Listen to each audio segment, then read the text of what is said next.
Friends ఎలా ఉన్నారు? Welcome to my channel.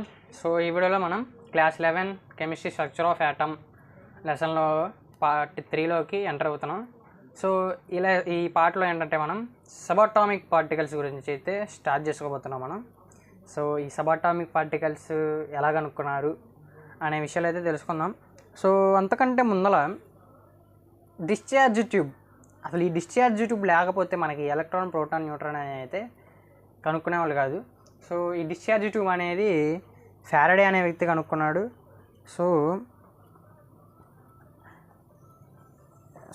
Discharge tube అనేది plucker. Discharge tube was discovered by plucker అనే ఈ వ్యక్తి డిశ్చార్జ్ ట్యూబ్ని అయితే కనుక్కున్నాడు అనమాట. సో సబాటామిక్ పార్టికల్స్ అంటే ఇవేమి రావు, ఇవన్నీ యాటంలో ఉండే పార్టికల్స్ అంతే. జస్ట్ ఇవన్నీ సబాటామిక్ పార్టికల్స్. కాకపోతే మెయిన్ మనందరం సబాటామిక్ పార్టికల్స్ అంటే ఏం చెప్తామంటే ఎలక్ట్రాన్, ప్రోటాన్, న్యూట్రాన్ అని అయితే చెప్తాం. అంటే మెయిన్ పార్టికల్స్ అవి, మెయిన్ సబాటామిక్ పార్టికల్స్. సో ఈ neutrino, anti neutrino, positron, anti proton, pions, mesons ఇవన్నీ మనకి అంత ప్రజెంట్ అయితే ఇప్పుడు అంత అవసరం లేదు మనకి. జస్ట్ మనం ఈ ఎలక్ట్రాన్, ప్రోటాన్, న్యూట్రాన్ అనేది ఎలా కనుక్కున్నారు అనే విషయాన్ని అయితే తెలుసుకున్నాం. కాబట్టి ఈ సబాటామిక్ పార్టికల్స్లో ముందుగా మనం ఈ ఎలక్ట్రాన్ని ఎలా కనుక్కున్నారు, డిస్కవరీ ఆఫ్ ఎలక్ట్రాన్ గురించి అయితే మనం ఫస్ట్ ఈ వీడియోలో అయితే తెలుసుకోబోతున్నాం. సో ముందుగా ఈ ఎలక్ట్రాన్ అనేది ఎవరు కనుక్కున్నారు? జేజే థామ్సన్ అనే వ్యక్తి అయితే ఈ ఎలక్ట్రాన్ అయితే కనుక్కున్నాడు. అయితే ఈ ఎలక్ట్రాన్ని కనుక్కున్న జేజే థామ్సన్ అయితే దీనికి పేరు పెట్టింది స్టోనీ అనే వ్యక్తి. స్టోనీ, STONEY, స్టోనీ అనే వ్యక్తి ఎలక్ట్రాన్ అనేది పెట్టాడు. సో ముందుగా ఈ ఎలక్ట్రాన్ని కనుక్కోవడానికి మనకి ఈ ఫేవరబుల్ కండిషన్స్ ఏంటంటే, ఫస్ట్ డిశ్చార్జ్ ట్యూబ్. ఇది సో ఇది ఒక గ్లాస్ ట్యూబ్ అనమాట. దీని లోపల 2 థిన్ మెటల్ ప్లేట్స్ అయితే ఉంటాయి, అటు ఒకటి ఇటు సైడ్ ఒకటి, ఇలా. వీటినే ఎలక్ట్రోడ్స్ అంటారు. ఇదైతే క్యాథోడ్, ఇది క్యాథోడ్ అండ్ ఇది యానోడ్. ఈ క్యాథోడ్ అనేది నెగిటివ్ ఛార్జ్, యానోడ్ పాజిటివ్ ఛార్జ్తో కలిగి ఉంటుంది. సో అయితే ఏంటంటే ఇక్కడ ఏం చేశారంటే, ఇక్కడ ఈ క్యాథోడ్ దగ్గర ఏదో ఒక మెటల్ తీసుకున్నారు, ఏదైనా కానీ ఏ మెటల్ అయినా పర్లేదు. లోపల ప్రెషర్, ఈ ప్రెషర్ అనేది 0.01 mmHg, అంటే చాలా తక్కువ ప్రెషర్ని అయితే ఉంచారు. అయితే ఇప్పుడు ఈ డిశ్చార్జ్ ట్యూబ్, ఈ ఎలక్ట్రోడ్, క్యాథోడ్ వీటిని ఒక హై వోల్టేజ్ జనరేటర్కి అయితే పెట్టుంచారు. దీని వోల్ట్స్ ఎంత ఉంటుందంటే ఆల్మోస్ట్ 10,000 volts, అంటే అంత కరెంట్ అనేది దీని నుంచి పాస్ అవుతుంది. అయితే దీని లోపల ఎయిర్ అనేది వెరీ లో ప్రెషర్లో ఉంచారు కదా. సో ఇక్కడ మనకి ఎక్స్పెరిమెంట్ ఏం చేస్తారంటే, ఇక్కడ ఏదో ఒక మెటల్ తీసుకున్నారు. ఫర్ ఎగ్జాంపుల్ మెటల్ అనుకోండి, ఏదో ఒక మెటల్ని అయితే తీసుకున్నారు. లోపలైతే ఒక గ్యాస్ని తీసుకున్నారు. అయితే కరెంట్ అనేది ఇలా వెళ్తుంది కదా. సో ఇటు సైడ్ ఏమో ఫ్లోరోసెన్స్ కానీ ఫాస్ఫరసెన్స్ కానీ ఏదైనా పెట్టచ్చు. సో ఈ ఫ్లోరోసెన్స్ అనేది ఇక్కడ అతికించి ఉంచారు. ఫ్లోరోసెన్స్ అంటే ఏంటంటే, ఇప్పుడు మీరు బయట లైటింగ్ అన్నప్పుడు మెరుస్తాయి కదా, అవి. అంటే దీని మీద ఏదన్నా పార్టికల్స్ అనేవి పడ్డాయనుకోండి, లైట్ పార్టికల్స్ కానీ ఏవైనా, మెరుస్తుంది అది. సో ఏంటంటే వీళ్ళ ఈ ఎక్స్పెరిమెంట్ చేయడానికి కారణం ఏంటంటే, యాటమ్స్ లోపల, ఇప్పుడు ఈ మెటల్ లోపల యాటమ్స్ ఉంటాయి కదా, ఇక్కడ ఒక మెటల్ తీసుకున్నారు. దీని నుంచి హై వోల్టేజ్ కనుక పంపిస్తే ఈ మెటల్లో నుంచి పార్టికల్స్ అనేవి బయటకు వస్తాయి. ఆ బయటకు వచ్చినప్పుడు దీనికి ఈ ఫ్లోరోసెన్స్కి తగిలి గ్లో అవుతుంది. ఆ పార్టికల్స్ ఎటు నుంచి వస్తున్నాయి, ఇటు నుంచి వస్తే అవి నెగిటివ్, అంటే ఆ పార్టికల్స్ ఇటు నుంచి వచ్చినాయి అనుకోండి, అవి నెగిటివ్ ఛార్జ్ కలిగి ఉంటాయి. అది ఇటు నుంచి వస్తే అవి పాజిటివ్ ఛార్జ్ని కలిగి ఉంటాయి. సో వోల్టేజ్ని అయితే అందించారు. ఇప్పుడు ఈ మెటల్ నుంచి ఇప్పుడు వోల్టేజ్ వస్తుంది, దీని నుంచి పార్టికల్స్ అనేవి ఇలా బయటకు వస్తున్నాయి ఇలా. సో ఇవి ఈ ఇక్కడ ఈ యానోడ్ ఉంది కదా, ఇక్కడ ఒక చిన్న హోల్ పెడతారు దీనికి, ఈ ఫ్లోరోసెన్స్కి తగిలి అది మెరుస్తుంది. సో దీన్ని బట్టి ఏం చేస్తారంటే, ఇవి ఇటు క్యాథోడ్ నుంచి వస్తున్నాయి కాబట్టి క్యాథోడ్ రేస్, అంటే నెగిటివ్ ఛార్జ్ ఉంది కదా, ఫస్ట్ క్యాథోడ్ రేస్ అని అనుకున్నారు. తర్వాత ఈ స్టోనీ అనే వ్యక్తి దీన్ని ఎలక్ట్రాన్ అని పేరు పెట్టాడు, నెగిటివ్ ఛార్జ్ కాబట్టి. ఫస్ట్ జేజే థామ్సన్ వీటిని నెగట్రాన్స్ అని పెడితే పేరు, నెక్స్ట్ స్టోనీ అనే వ్యక్తి వీటికి ఎలక్ట్రాన్స్ అని పేరు పెట్టాడు. ఈ పార్టికల్స్ అనేవి మనకి కనపడవు, అంటే మనం మన కళ్ళతో చూడలేం. ఇప్పుడు ఇక్కడ ఫ్లోరోసెన్స్ పెట్టామనుకోండి, వాటి మీద పడి మనకి గ్లో అవుతుంది, ఆ గ్లోకి ఇక్కడ మెరుస్తుంది. దాన్ని బట్టి మనం చెప్పగలుగుతాం, అంటే మనం డైరెక్ట్గా చూసి దగ్గరికి వెళ్ళి చూసి ఇవి ఎలక్ట్రాన్స్ అలా చెప్పలేం కదా. దీని మీద ఈ క్యాథోడ్ రేస్ నుంచి, అంటే నెగిటివ్ నుంచి వస్తున్నాయి కాబట్టి, ఇక్కడ నెగిటివ్ నుంచి వచ్చి ఈ ఫ్లోరోసెన్స్ మీద పడుతున్నాయి కాబట్టి ఇవి నెగిటివ్ ఛార్జ్ కలిగి ఉన్నాయి, అంటే ఇవి ఎలక్ట్రాన్స్ అని కనుక్కున్నారు. ఇవి స్ట్రైట్ లైన్లో ట్రావెల్ అవుతాయి. ఒకవేళ ఎలక్ట్రిక్ ఫీల్డ్ కానీ, ఇప్పుడు ఫర్ ఎగ్జాంపుల్ మీరు ఎలక్ట్రిక్ ఫీల్డ్ పెట్టారనుకోండి, పాజిటివ్ వైపు ఇలా బెండ్ అవుతుంది. అదే మ్యాగ్నెటిక్ ఫీల్డ్ పెట్టారనుకోండి, నార్త్ సౌత్ ఉంటుంది కదా, మ్యాగ్నెటిక్ ఫీల్డ్కి నార్త్ వైపు బెండ్ అవుతుంది. అలా అనమాట. ఇప్పుడు ఎలా అయితే ఇక్కడ నెగిటివ్ నుంచి పాజిటివ్కి వెళ్తుందో, అలా ఎలక్ట్రిక్ ఫీల్డ్ అప్లై చేసినప్పుడు పాజిటివ్ వైపు బెండ్ అవుతుంది. ఇవి రెండు లేనప్పుడు స్ట్రైట్ లైన్లో పాస్ అవుతాయి, స్ట్రైట్ లైన్లో ట్రావెల్ అవుతాయి. సో వీటిని బట్టి నేను పాయింట్స్ అయితే చెప్తా, రాసుకోండి. మళ్ళీ నేను రాస్తే చాలా టైం వేస్ట్ అవుతుంది.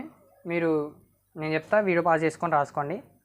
First properties of cathode rays. First point, they are generated at cathode, therefore they are called cathode rays. They are moving towards anode, therefore they are negatively charged particles. J.J. Thomson named as negatron, after G.J. Stoney named as electron. They are not visible but can be seen through fluorescence or phosphorescence. Next one, they are travel in straight line path in the absence of electric field or magnetic field. They are deflected in presence of electric field or magnetic field. Next, they cause a ionization of gases. Next, nature of cathode rays is independent of gas taken in the discharge tube. అంటే ఇప్పుడు ఈ cathode rays యొక్క nature అనేది, మనం లోపల ఒక gas తీసుకున్నాం కదా, ఆ గ్యాస్ మీద డిపెండ్ అవ్వదు.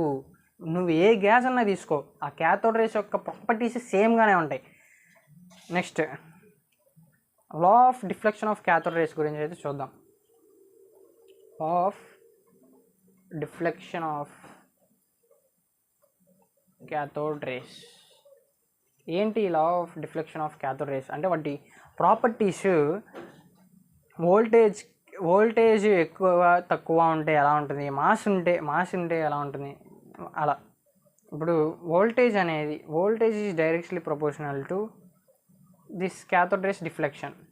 అంటే వోల్టేజ్ ఎక్కువ ఉంటే డిఫ్లెక్షన్ ఎక్కువ ఉంటుంది. అంటే ఇక్కడ వోల్టేజ్ మనం 10,000 volts కదా, 30,000 volts ఇచ్చుకోండి, దీని డిఫ్లెక్షన్ అనేది పాజిటివ్ వైపు వెళ్తుంది కదా.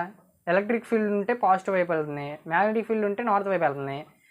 మీరు ఇక్కడ ఈ వోల్టేజ్ని పెంచారనుకోండి, పాజిటివ్ వైపే వెళ్తుంది, కానీ డిఫ్లెక్షన్ అనేది ఎక్కువ జరుగుతుంది. ఇప్పుడు ఇంత బెండ్ అయింది కదా, నెక్స్ట్ టైం ఇంత బెండ్ అవుతుంది, ఎక్కువ బెండ్ అవుతుంది. అంటే వోల్టేజ్ ఎక్కువ ఉంటే డిఫ్లెక్షన్ ఎక్కువ ఉంటుంది, వోల్టేజ్ తక్కువ ఉంటే, ఇప్పుడు ఇక్కడ వోల్టేజ్ తక్కువ ఉంది అనుకోండి, ఇక్కడ తక్కువ బెండ్ అవ్వకుంటే వెళ్తుంది. అది దాని అర్థం. Next, mass is inversely proportional to deflection. అంటే మాస్ ఎక్కువ ఉంటే డిఫ్లెక్షన్ తక్కువ ఉంటుంది, మాస్ తక్కువ ఉంటే డిఫ్లెక్షన్ ఎక్కువ ఉంటుంది. నెక్స్ట్, మనం ఆల్రెడీ పాయింట్ చెప్పుకుందాం, electric field are only applied in the path of cathode rays, deflection towards positive. If magnetic field only applied in the path of cathode rays, deflection towards north. So ఇదన్నమాట. If both electric and magnetic field are applied in the path of cathode rays they move in straight line. Electric field magnetic field రెండు apply అయితే అవి straight లైన్లో వెళ్తాయి, travel అవుతాయి.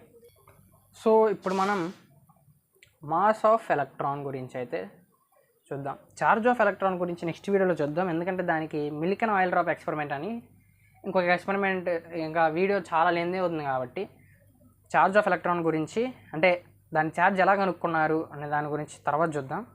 So ముందుగా mass of electron ఎంత? 9.11 into 10⁻⁻28 grams or 9.11 into 10⁻⁻31 kilograms లేదా 0.00548 electrostatic units amu. దీని రిలేటివ్ మాస్ ఎంత? ఎలక్ట్రాన్ యొక్క relative mass 1/1837 relative mass. RM అంటే రిలేటివ్ మాస్. అంటే ఫర్ ఎగ్జాంపుల్ ప్రోటాన్ యొక్క మాస్ అనేది 1 అనుకున్నారనుకోండి, ఎలక్ట్రాన్ యొక్క మాస్ ఎంత ఉంది? ఈ 1లో ఈ 1ని 1837 భాగాలు చేయండి, అంటే అంత చిన్నది ఎలక్ట్రాన్ అనేది. అంటే రిలేటివ్ మాస్ని బట్టి చెప్తే, ఇప్పుడు ప్రోటాన్ యొక్క మాస్ 1 అనుకోండి, ఇప్పుడు ఎలక్ట్రాన్ మాస్ చెప్పండి. ఈ ప్రోటాన్ యొక్క మాస్ని బట్టి ఎలక్ట్రాన్ యొక్క మాస్ చెప్పండి with respect to proton. In terms of proton electron యొక్క మాస్ చెప్పండి. అంటే 1/1837, అంటే 1837 పార్ట్స్గా చేస్తే 1ని, అదే ఎలక్ట్రాన్ యొక్క మాస్ వస్తుంది. నెక్స్ట్ ఒక క్వశ్చన్ అయితే మనం ఇప్పుడు చేద్దాం. Calculate the mass of 1 mole of electron is. ఇప్పుడు ఒక ఎలక్ట్రాన్ యొక్క మాస్ ఎంత? 9.11 ఇంటూ 10⁻⁻28 grams. ఇప్పుడు వాడు ఏమన్నాడు? 1 mole ఆఫ్ ఎలక్ట్రాన్స్ యొక్క మాస్ ఎంత? 1 mole అంటే ఎంత? 6.023 ఇంటూ 10⁻23 ఎలక్ట్రాన్స్. సో దీని యొక్క మాస్ ఎంత అంటే ఇది 1 mole. 1 mole యొక్క మాస్ ఎంత? ఒక ఎలక్ట్రాన్ యొక్క మాస్ అంటే 9.11 ఇంటూ 10⁻⁻28 grams. 1 mole అంటే 6.023 ఇంటూ 10⁻23 ఎలక్ట్రాన్స్. సో సింపుల్గా ఏం చేస్తాం? మల్టిప్లై చేస్తాం. 6.023 into 10⁻23 into 9.11 into 10⁻⁻28. So multiply చేస్తే 0.00548 AMU ఇంత వస్తుంది. సో ఈ వీడియో ఎంత ఫ్రెండ్స్? ఛార్జ్ ఆఫ్ ఎలక్ట్రాన్ గురించి మనం నెక్స్ట్ వీడియోలో చూద్దాం. ఈ వీడియోలో చూస్తే అది కూడా చాలా లెంతీ అవుతుంది, అందుకనే ఇక్కడతో ఆపేస్తాను. మీరు ఇంతవరకు అయితే ఫస్ట్ ప్రాక్టీస్ చేయడం అయితే స్టార్ట్ చేయండి. మీరేమన్నా జనరల్ వేరే క్వశ్చన్స్ ఎక్కడైనా మీకు ఏమైనా మెటీరియల్ ఉంటే అవి కూడా ప్రాక్టీస్ చేయండి. నేను నెక్స్ట్ క్వశ్చన్స్లోకి రంగంలో దిగదాం, అప్పుడు చూసుకున్న క్వశ్చన్స్ ఒక్కొక్కటి టాపిక్ వైజ్ వాసిపోద్ది, క్వశ్చన్స్ మామూలుగా ఉండవు. ప్రాక్టీస్ చేసేద్దాం. So thank you for watching. Subscribe చేసుకోండి ఫ్రెండ్స్.